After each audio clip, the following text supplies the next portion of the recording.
Ladies and gentlemen, our next speaker really does not need an introduction to this audience. Dr. Roger Leir has been solely, I would say almost solely, responsible for the modern implant research, okay? Yes, abductees do get implants. Yes, Dr. Leir has removed a lot of them. And it's getting serious, guys. He is getting some absolutely extraordinary findings, and he is here to update us on them now. Dr. Roger Leir.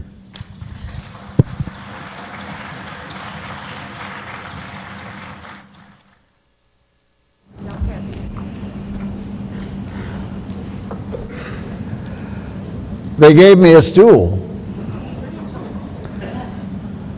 Well, it's a pleasure to be back here again to discuss this very fascinating subject with you.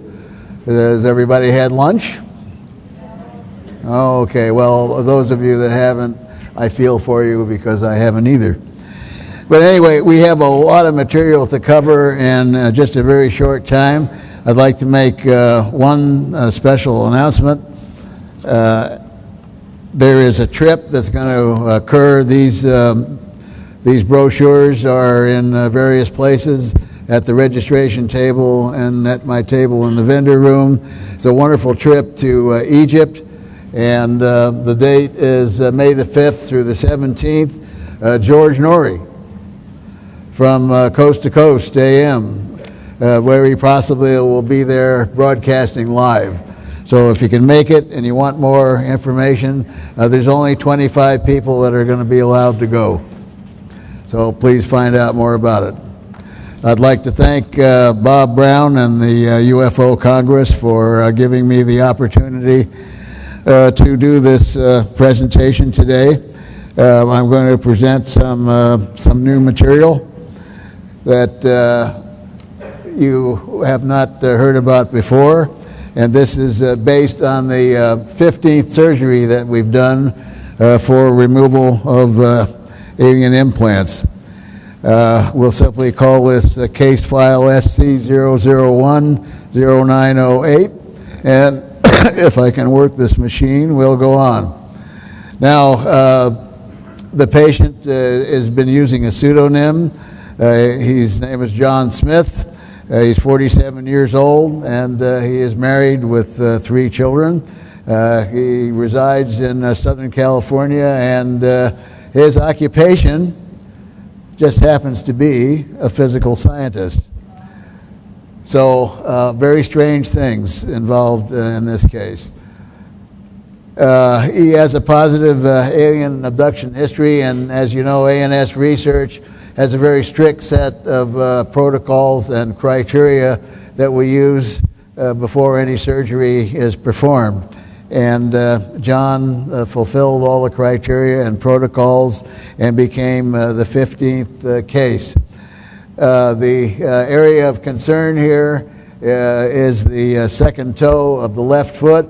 We had x-rays taken, and they showed a metallic foreign body measuring about 4 millimeters in length and about the thickness of a pencil lead. And as you know, in the other cases, we've seen about the same thing. So we have a number of these, at least 8 or 9, which all look the same and have the same essential qualities. What's unusual, another thing that's unusual about this case is when we did the scientific study of what we have here, we find it's sort of an embodiment of all the other 14 cases. If you've been following my research as it's been going, if you go way, way back to the first and second cases, and we had laboratory data coming from Los Alamos National Laboratories and from New Mexico Tech. If you remember, they didn't know what these samples were. This was a blind study, and they came back with a conclusion that these are a meteorite-like samples. And as you know, people don't step on meteorites or whack them with their hand, otherwise they'd have a very big hole, and probably not much material would be embedded in it. Once the x-rays are taken, then we know that there's an object there. We use a CAT scan, and the CAT scan will give us the approximation of where the object lies, and we're able to then do the surgery more specifically. I told you it was about 3 to 5 millimeters. It's radio dense. That means that it appears in an x-ray about the thickness of a pencil lead. Second toe again. Estimated date of insertion was February the 28th of 2008. And how do we know that? Well, the individual remembers waking up in the morning, and he saw a couple of drops of blood on the bed sheets, and he looked down at the toe, and there was a couple of small puncture wounds which healed within a very short time. As with the other cases, again, there was no scar and no portal of entry available. Also, if you recall, before we take anything out, we like to find out as much information as possible as to what's going on. And as we're able to do that and get better and better equipment, we're able to get much more knowledge. And as you recall, one of the cases we did was emanating a radio frequency, which was verified by a friend of mine in Las Vegas, let's put it that way, who sent me a classified FCC sheet, and we found out that that frequency was broadcasting on a deep space radio frequency. Now, if that don't knock your socks off, I don't know what does. We have emissions coming from this last case too. We use a Gauss meter to detect the electromagnetic activity, and we found that we had a magnetic field of greater than 10 milligauss. Ionizing radiation, we were only able to detect the normal background radiation using a Geiger counter. And the radio emissions, again, we're at 14.749650 megahertz. I don't know yet. I haven't had enough time to find out exactly where on the band or where that is going, but we're finding out. We had emissions of RF and ELF and in the microwave bands. Also, you may have been told, but we're offering everyone that comes to the conference, and it's at least within the sound of my voice, if anybody's here or not in the room but are at the conference and you talk to them and you feel maybe they might have an implant of something and of whatever, and they would like to know more about it, we have a very expensive $90,000 piece of equipment sitting right outside the door here with Open Minds. Open Minds also is a new entity that's coming about, and it's going to serve as a purpose of a clearinghouse for physical evidence and other things in the UFO field. It's going to be a marvelous organization, and it's headed by one John Rayo. So you'll meet him out there. Anybody that wants to be scanned, you don't have to undress. You can just come as you are and stand in front of the antenna, and we'll tell you what time is on your radio control watch. So that'll be right after my presentation, right outside the door in the back of the room. We'll go on here. The surgery date was September the 6th, 2008, and in time, looking at total time, that was not long ago. I was used although it's in the foot, I use sometimes a general surgeon, because my time, I find, is better spent sort of as a surgical director, because this was being filmed for a production that was supposed to appear on the A&E channel. So I'll go into a little divergence about that. It was an excellent program, and we had it in our contract that there would be no debunkers and no skeptics. things would be told, and the scientific data would be told up to date of the findings. They had a couple of focus groups that came in and looked at the hour pilot. This was going to be a series, and the series was to be called Alien Intent. They looked at the series and they came up with a bunch of real weird stuff and said they would only pick up the show if it had debunkers and skeptics in it, and we said no.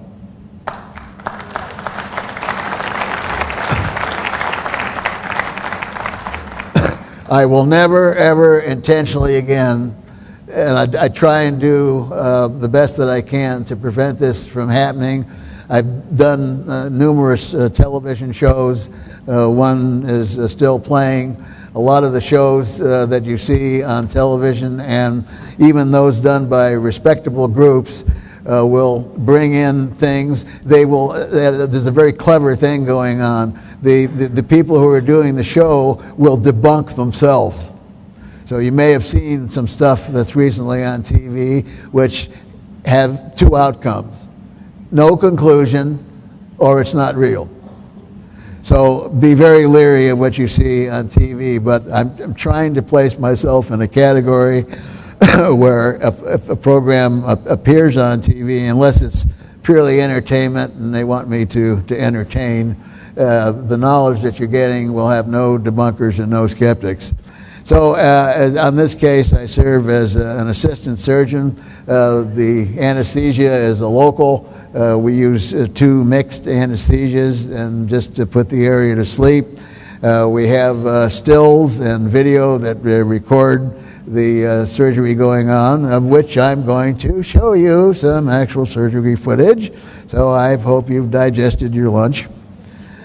We use assistive X-ray devices, as I've talked about before. You're going to see that in some of the slides.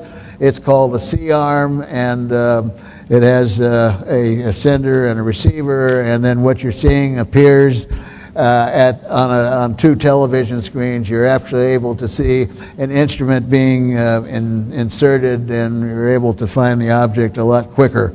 We have multiple witnesses who are viewing this either on TV or live, and then they sign forms stating that they were there.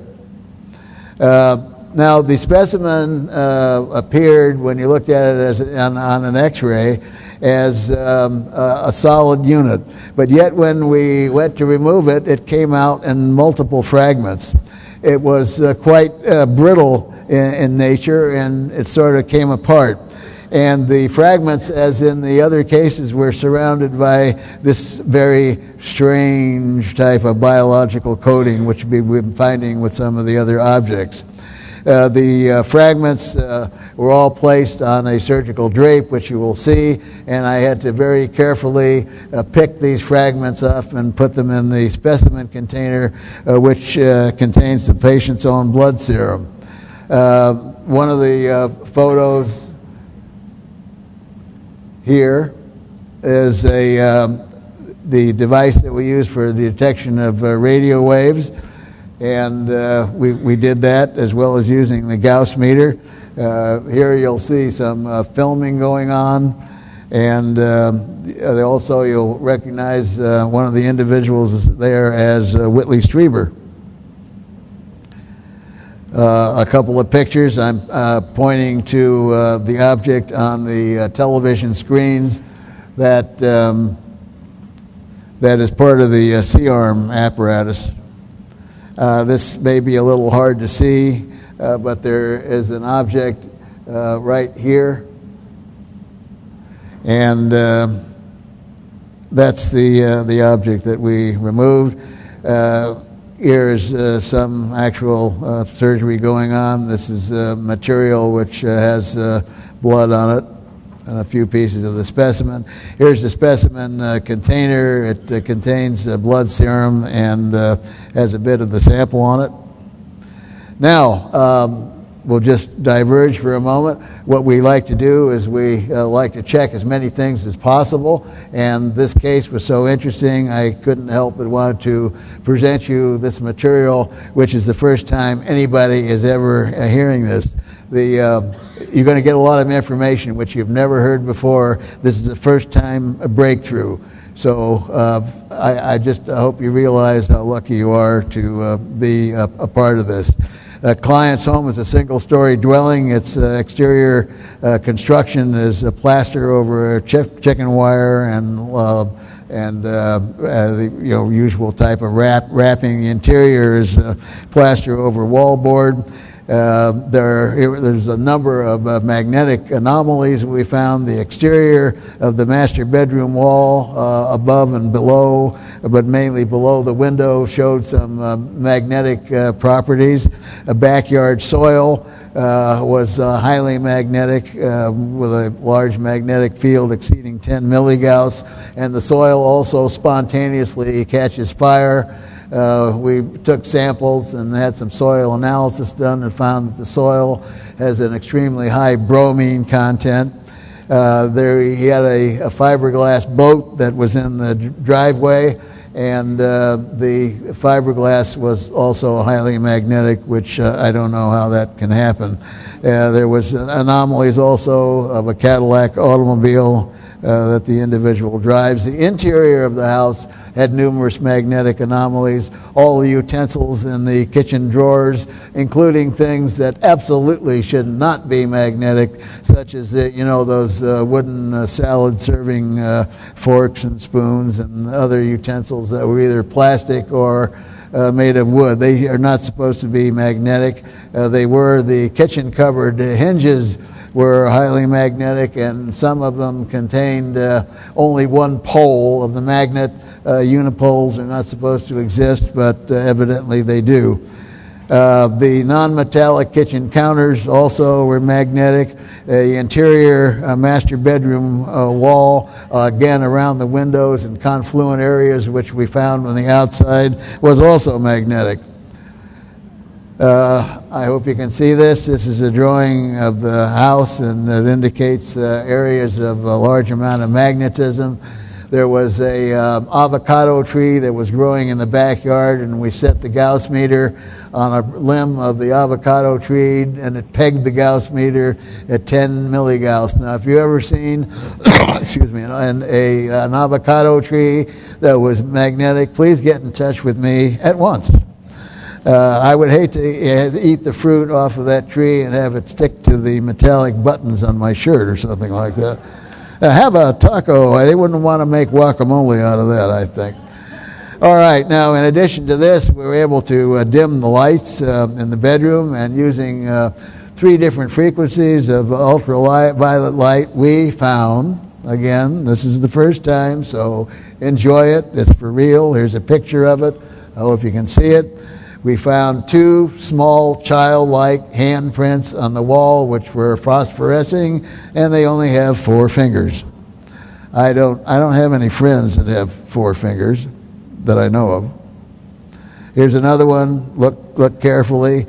We've got this now. We took out the piece of the wall, and we're going to try and get DNA off of this. There's a new device that's been invented, and it's a tape, and you can put the tape over something that you're trying to get DNA and you peel the tape off, and you can send this tape into a laboratory and you can get the DNA. So we're very interested in seeing what the outcome, but just the photograph alone, which occurs in a house where abductions have been going on, and then you find 2 4-fingered small handprints on the wall, I think is a pretty interesting finding.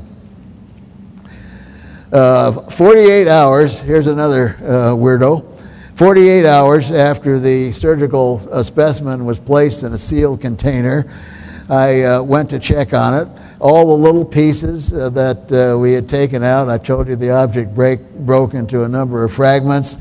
All the little pieces became a darker color. And they not only became a darker color, but when you lifted up the specimen container, they began to rearrange themselves in the order of which we saw in the x-ray. Now, I called the cameraman, and we had him come down and immediately take video of that. Never seen anything like that before. We're working on possible explanations why this happened. Okay, now this is going to be video, I think.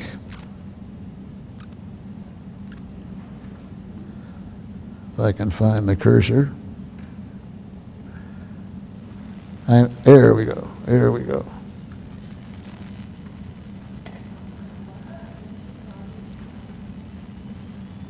This should work. There we go. Okay, get ready. I'm going to shut up. I'm going to shut up. Watch the surgery. If you feel bad, why, you'll find a bag in the seat in front of you, in the pocket. Pull it out. You'll know what to do. Yep. Okay. So, what I plan to do is just make a small little nick. Are you all right here, guy? Yeah. Okay. So, and see if we can actually be lucky.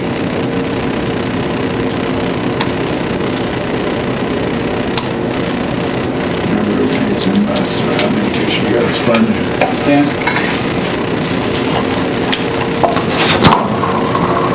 Most of my surgeries. I have to explain to you that this is all unedited footage. So let's try it again. You'll see the camera sometimes going to the shore or the ceiling, just constantly running. We're handheld in some of these shots because we wanted to get as close as we could. Did it hurt you at all, Tom? You all right? Yeah, go ahead. There's some ambience in the room.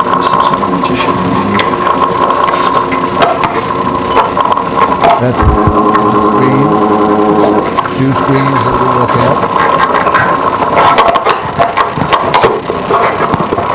When we were down to the last piece that appeared on the scanning device, we were just about ready to go and remove that piece, shut the equipment down because we weren't really looking for it. We turned it back on. That piece was no longer visible. Pinch it for a minute, we'll slow down, bleeding. Where did it go? What happened? Coming out real quick, so it's not. We don't have. I'm trying to do it for a different position. Move his shoulder like this. It was not there. Excellent. We did not remove it. See, my fingers were off. Not his toe.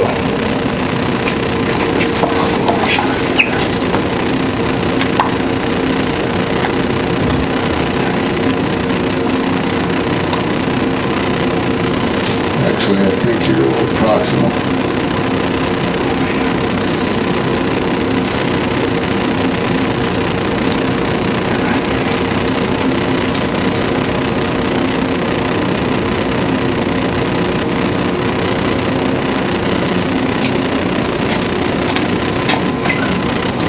Everybody doing okay? Anybody need a shot of Compazine or anything?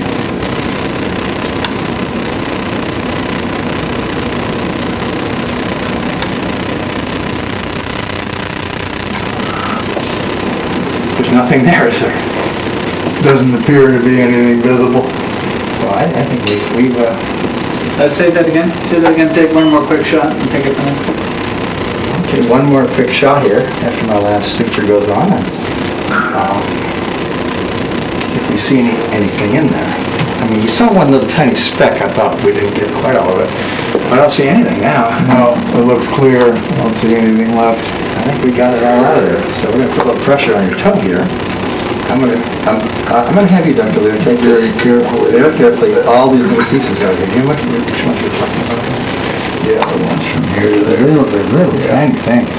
But I put them all right in this area. This is a very unusual way to do it. What we did was we took these little pieces and placed them on the sterile drape. And then you'll see me cutting a piece off of the sterile drape, and then we take that into the lab. And from there, I very gently pick these little pieces out and put them in this vial of blood serum. Doctor, hold that up to the camera and kind of tell us what's contained in there. Sorry, sir. Can you step over for me, Paul? Thank you, Paul. Hold on a second, sir. I never go into any of these Contained surgeries in with these any little expectation. spots here that we're looking at are very small pieces of tissue. No matter how strange it would which may appear be or metallic, you can assume it to be, portions, it could mixed always be with, something soft rather tissue. mundane, and we've had that But experience we'll have to before look at the in the aggregate 15 and see cases. what it is that we have.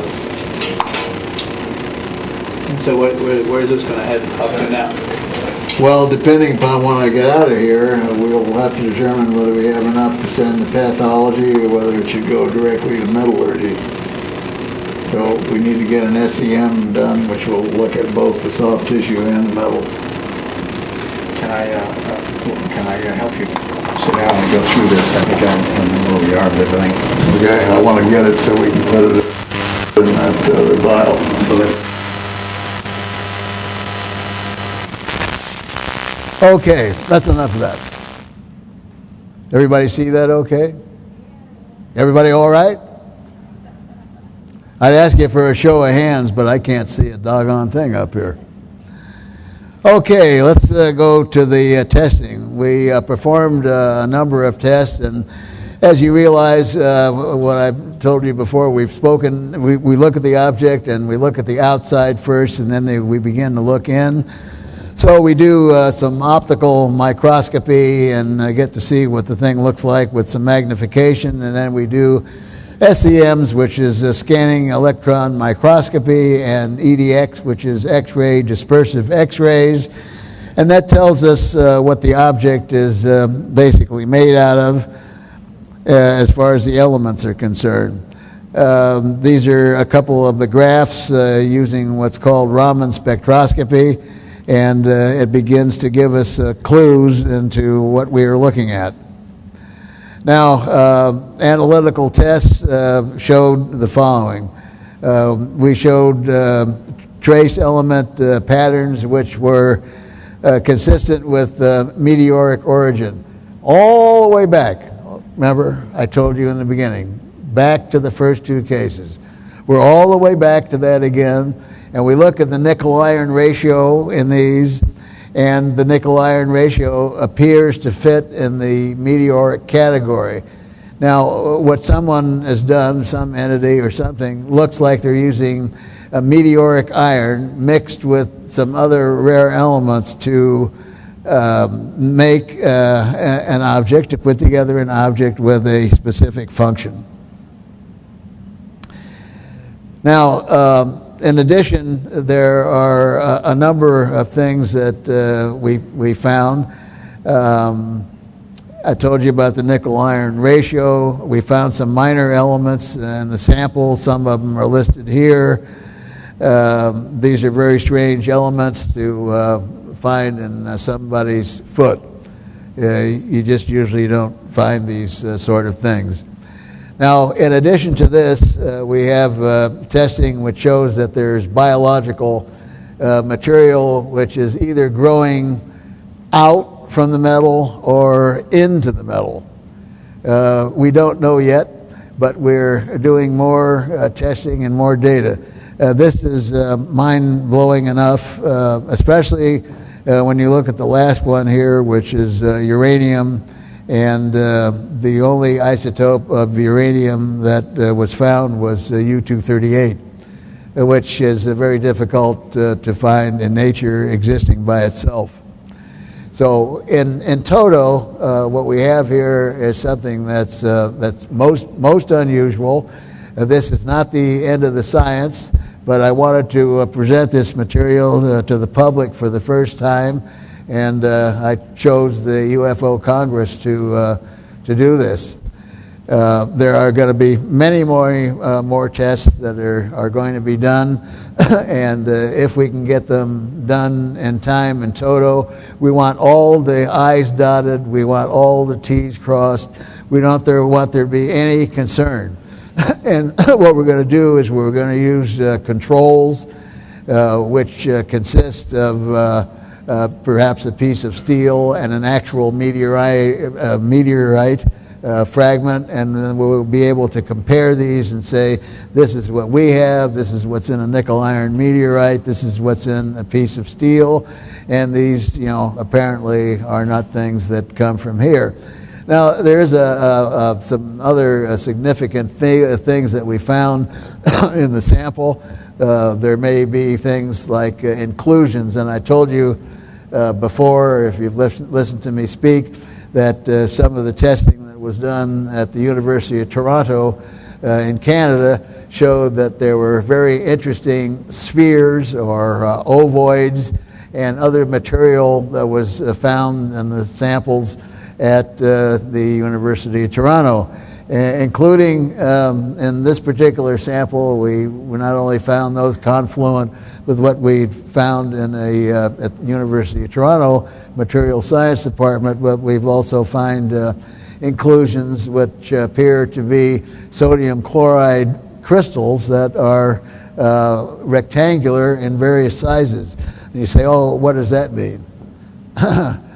Well, think back.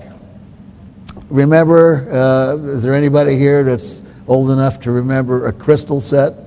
If you raise your hands, I'll try and see.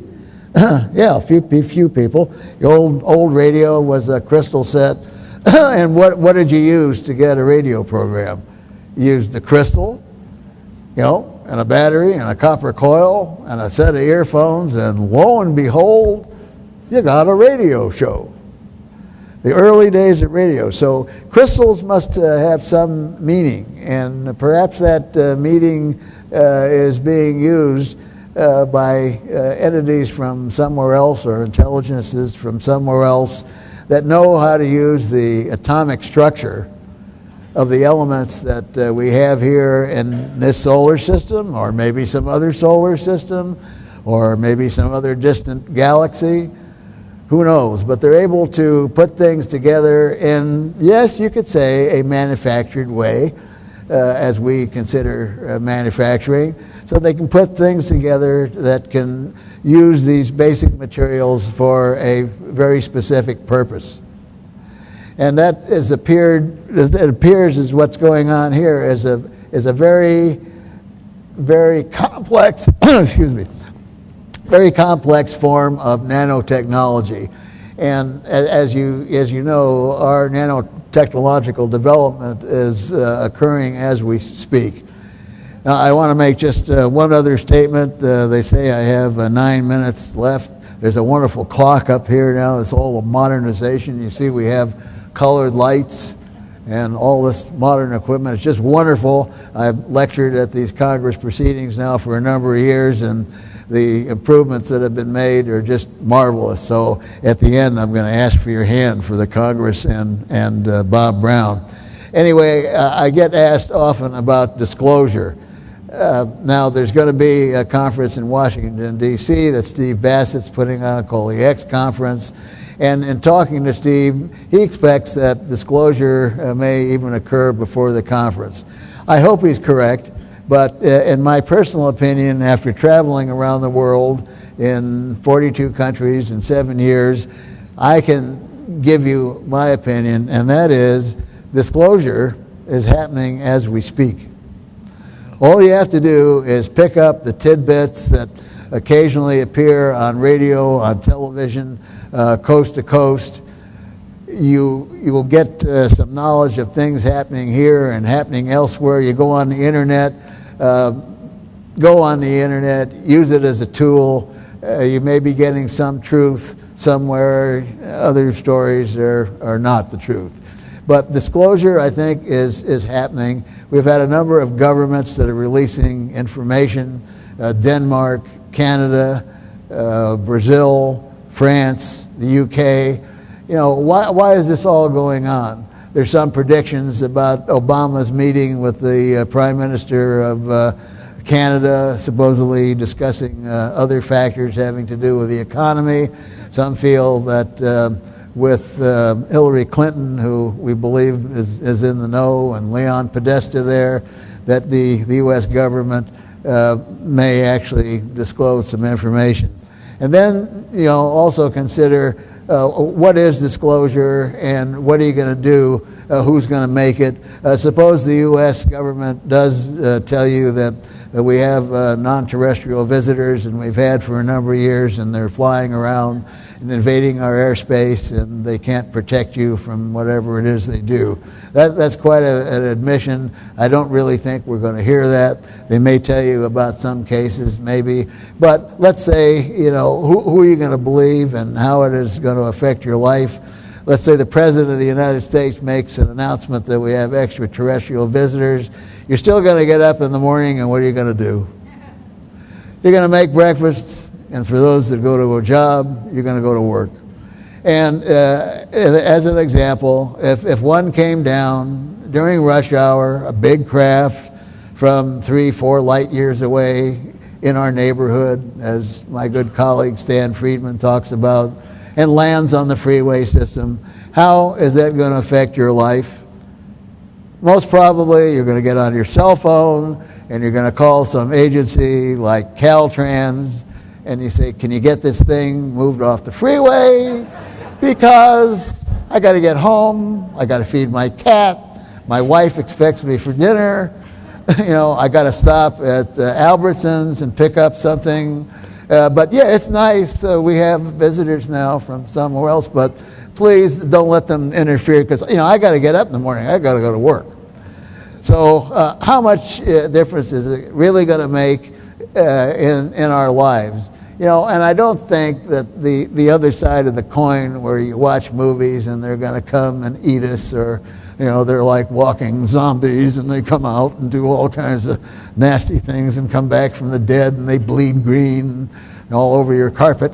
I don't think, if they wanted to eat us, they would have eaten us years ago. Food for thought. Anyway, if you want to help with disclosure, tell a friend, tell an enemy, tell somebody. They won't think you're crazy anymore. Believe me, kids talk about this stuff. Do something. Be active. Be proactive in the subject of getting the information out. Go to my table. I have some books. I have some DVDs. Go to Stan's table, one of the other speakers. Buy some of their things. If you've already read it or you've already seen the video, take it. Give something away as a birthday, Christmas, New Year's. Give it to your wife for anniversary or something. Give something to somebody. Spread the word. That's the easiest way to do. Pick out a good DVD and say, here, look, here's a present for you. Take it home. Yeah, I only spent $10, but that's okay. It's a worthwhile present. Go ahead, take it home and enjoy it. If you have any questions, I'll be happy to talk to you. And by all means, if you have children or grandchildren, listen to what they have to say. Because I think that the human race is being genetically manipulated, and I hope in the right direction. And if you listen to what kids or your grandchildren have to say, really listen. It seems like they're in tune with a knowledge that they don't have to read out of a book. They've got it. They've got it already. And so the future of the earth is in the hands of our children. It's in the hands of our grandchildren. And so listen to what they have to say, and then make comparisons about, your neighbor's young daughter. My young granddaughter is 9 years old, and every time we go out in the car, and she knows what I do, but I don't think she's very impressed. But she's always in the car. She's always looking out the window, looking at the sky. And she sees, something like an airplane from a peculiar standpoint, and it doesn't have flashing lights on it, and she'll say, is that a UFO? And I'll say, no, that's probably Southwest coming in for a landing at LAX. And she's really disappointed because she wants to see a UFO. So listen to what kids have to say in depth. Be amazed. I've never had a parent or a grandparent ever tell me anything that I was wrong. Because if you listen to what kids have to say, you're going to be impressed. You're going to say, oh, where did they get that from? You've been watching a lot of TV. But it isn't on TV. And believe me, there are cultures still on this planet that don't have TVs.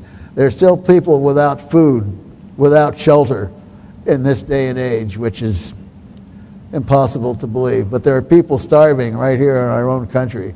But if you talk to any of them and they're surviving, the young people are going to tell you the same thing. So with the 2 minutes I have remaining, I'm going to finish 2 minutes early, and I thank you very much. If you want to come to my booth, I'll sign books. If I can answer any questions, if you want to be scanned, just go out the back door and see John Rayo and the crew there. As I said, you don't have to undress, no embarrassment, and we can even tell you if you got a cell phone on. So thank you very much.